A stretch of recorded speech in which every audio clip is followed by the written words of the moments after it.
안녕하세요. 이야기 성경 시간입니다. 제3강 예수님의 탄생 성육신입니다. 예수님의 탄생은 무엇보다 중요합니다. 예수님이 우리 죄를 대신해서 십자가에서 죽으신 구원자이기 때문입니다. 예수님의 탄생을 성경을 통해 알아야 예수님을 바르게 믿을 수 있습니다. 예수님은 어떻게 탄생 성육신 하셨는가요? 첫째, 동정녀, 결혼하지 않는 마리아를 통해 탄생하셨습니다. 이사야서 7장 14절에 메시아는 남자를 알지 못하는 여성을 통해 오실 것이 예언되어 있습니다. 남성과 여성이 결혼하여 생명을 가지면 태중에서부터 죄인이라고 시편 51편 5절에 말씀하고 있습니다. 예수님은 남자와 전혀 관계가 없는 마리아라는 여성을 통해 성령으로 이 땅에 오셨습니다.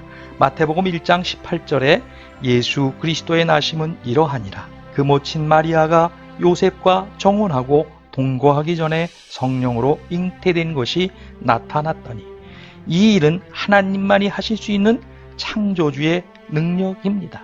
우리와 똑같은 사람의 몸이지만 예수님은 죄가 없으신 분이시며 여인의 후손이라고 창세기 3장 15절, 갈라디아서 4장 4절에 말씀합니다. 마리아라는 여성에게 예수님이 탄생할 것을 천사를 통해 예고하시고 마리아를 통해 성육신 하셨습니다. 둘째, 성경은 예수님의 성육신을 어떻게 말씀하고 있습니까? 메시아, 그리스도가 오실 것에 대한 성경의 예언이 있습니다. 메시아가 오시기 전에 엘리야와 같은 선지자가 올 것이라는 예언입니다.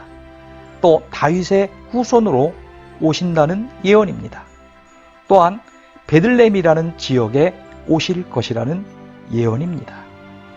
세례요한이 옥에서 제자들을 예수님에게 보내어 오실 메시아가 당신입니까? 라고 물었을 때 마태복음 11장 10절에 기록된 바 내가 내 사자를 내 앞에 보내노니 그가 내 길을 내 앞에 준비하리라 하신 것이 이 사람에 대한 말씀이니라.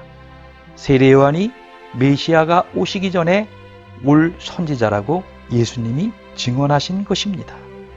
마태복음 1장 1절에 아브라함과 다윗의 자손 예수 그리스도의 계보라. 마태복음 2장 1절에 헤로당 때에 예수께서 유대 베들레헴에서 나시네. 메시아는 성경의 예언대로 오십니다. 예수님은 그 예언 그대로 오신 메시아 그리스도이십니다. 요한복음 1장 14절에 말씀이 육신이 되어 우리 가운데 거하심에 우리가 그 영광을 보니 아버지의 독생자의 영광이요 은혜와 진리가 충만하더라고 말씀합니다. 예수님은 우리와 똑같은 몸이지만 예수님의 근원은 말씀이며 사람의 근원은 흙입니다.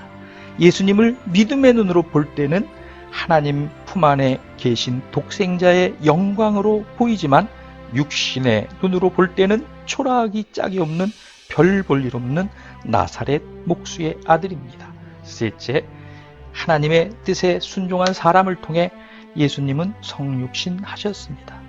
하나님의 뜻을 사람을 통해 이루십니다.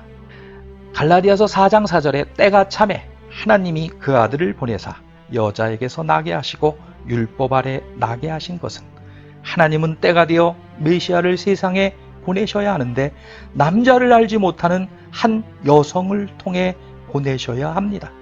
당시 결혼하지 아니한 여성이 아이를 가지면 화형이나 돌에 맞아 죽는 것이 율법입니다. 이런 위기와 고난을 감수하고 순종할 한 여성을 하나님은 유대 땅에서 찾으셔야 했습니다. 하나님의 뜻의 순종은 때로 위기와 고난이 있지만 그 결과는 하나님의 보호와 축복입니다. 고난과 위기 가운데 순종한 마리아는 메시아를 낳는 위대한 여성이 되었습니다. 순종은 참으로 힘이 듭니다. 당신은 어떻습니까? 유튜브 구자철 채널이었습니다. 구독, 좋아요 부탁드립니다.